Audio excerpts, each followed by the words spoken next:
तुम्ही सांगताना मगाशी चेतन दातार यांचा बरेचदा उल्लेख केला, तर मी असं ऐकलं आहे की चेतन दातार तुम्हाला अमरीश पुरी म्हणायचे मराठीतले.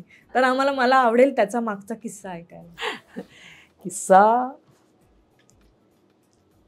त्याला माहिती आहे की मला डिवचलं ना की मी जरा जास्त चांगलं काम करते, असं असायचं त्याचं.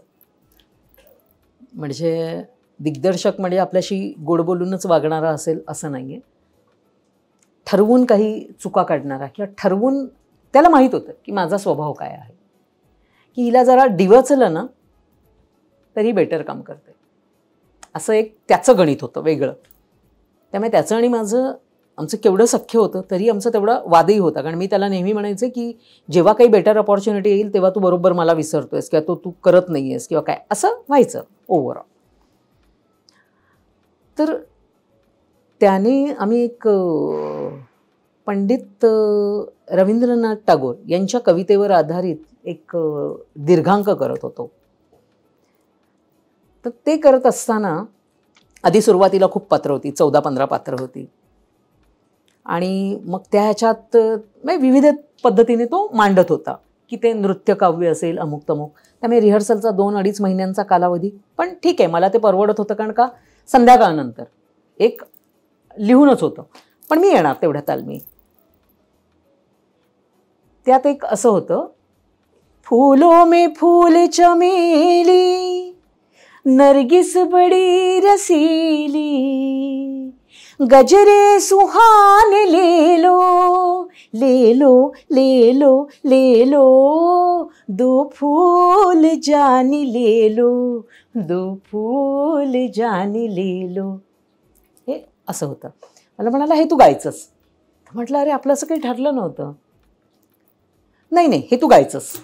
अल्टिमेटली तुला मी सांगायला थोडंसं वाईटही वाटतं, कारण ते जे नाटक जिथे व्हायचं होतं तर ते नंतर असं ठरलं की ते फक्त 6 पात्रांमध्येच करायचं. आणि मग ते 6 पात्रांमध्ये करताना त्याला मग सगळ्या फक्त तरुण मुलीच हव्या होत्या, थोडं वयवाला नको होत्या. त्यामुळे माझा पत्ता कट झाला. आणि मग त्याने इतर मुली ज्या नवख्या होत्या त्यांच्याबरोबर काम करत असताना त्यांना तो आवर्जून सांगायचा.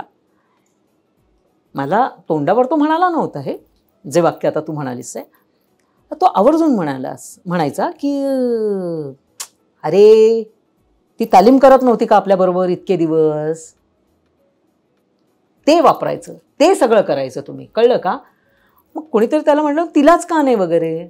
नाही नाही ती आता ह्या सगळ्याच्या पलीकडे गेलेली आहे, हे सगळं तुम्हा मुलांनी शिकायचं. हा चांगुलपणा होता, कारण he was himself an institution. त्यामुळे इन्स्टिट्यूशननी फक्त एकच अमिताभ बच्चन तयार करून चालत नाही ना. त्याच्या लाईनवर बरं सगळ्यांनी सतत फक्त अमिताभच व्हायचं, दुसरे पण आहेतच की, प्रत्येकाकडे काहीतरी प्लस मायनसेस असतातच ना.